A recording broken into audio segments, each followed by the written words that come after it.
Thank you, Mr. Chairman, so much. And uh, I want to talk about what I see as some of the really good work that we've done in this committee and highlight some of the legislation we might want to move forward. So thank you, Mr. Chairman. To catch up and meet the needs of Wyoming, we've got to build between 20 and 38,000 housing units this decade. We have the smallest population in the nation, so that gives you a sense of how significant our needs are.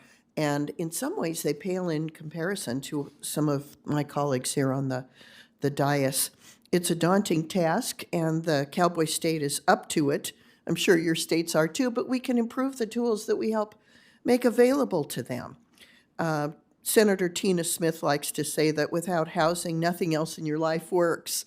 And you're right about that. I'd like to add that without housing, nothing in your community works either. Not your neighborhoods, not your workforce, not your business, and not your economic growth. So I've been really pleased to work with you, Senator Smith, and my other colleagues on this committee on some of the challenges that we have with regard to housing. Solving the housing shortfall is going to take committed bipartisan work, and it's a great bipartisan subject. So first, we need to streamline the bureaucracy and take a thorough look at what's been working and what hasn't. The federal government threw a lot of money at housing needs and homelessness during COVID. The impact has been higher housing costs and more families competing for a shrinking supply of affordable homes.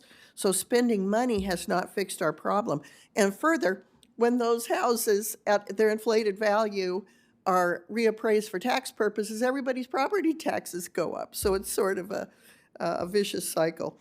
I want to voice my support for Ranking Member Scott's Road to Housing Act that offers common sense reforms to existing housing programs. I also appreciate the very thoughtful reforms that Senator Rounds and Senator Smith have proposed in the Rural Housing Service Reform Act. I think together these pieces of legislation update programs that are in desperate need of reworking. I hope this committee moves forward on marking up these two important pieces of legislation. Thank you, Senator Scott, Senator Smith, Senator Rounds. Second, we need to expand the housing supply by eliminating barriers to construction and preserve the housing units we do have. Regulation blocks the construction of new housing by making it more expensive than it needs to be. Regulation adds $94,000 to the cost of a new home and accounts for a whopping 40 of apartment development costs. Now, I know a lot of these are assessed at the local level and not at the federal level, but we contribute to those additional costs as well.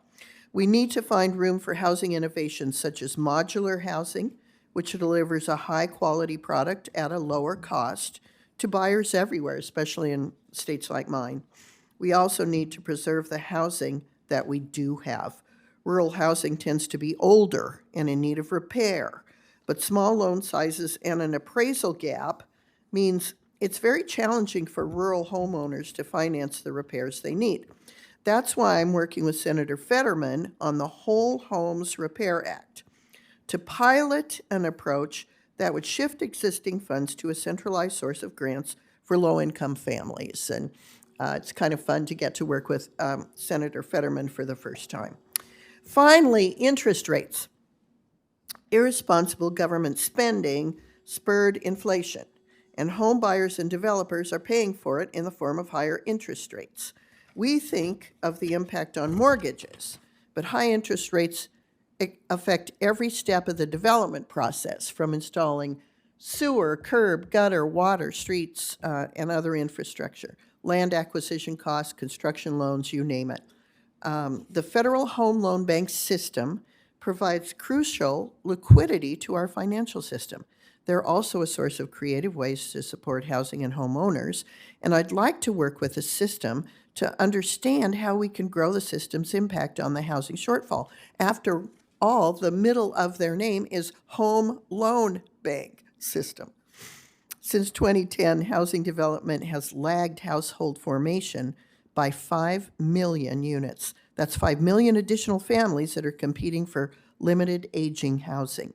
It's taken decades to get here. We're not going to solve this in a single hearing, but we can make progress, and we are making progress. I think we've identified some really good ways to help move this issue forward. So I look forward to working with my colleagues on the committee to move forward with legislation on these issues. I think it's a real bright spot in the portfolio of bipartisan work that's happening in Congress, and thank you for letting me highlight it, Mr. Chairman, Mr. Ranking Member. I yield back. Thank you.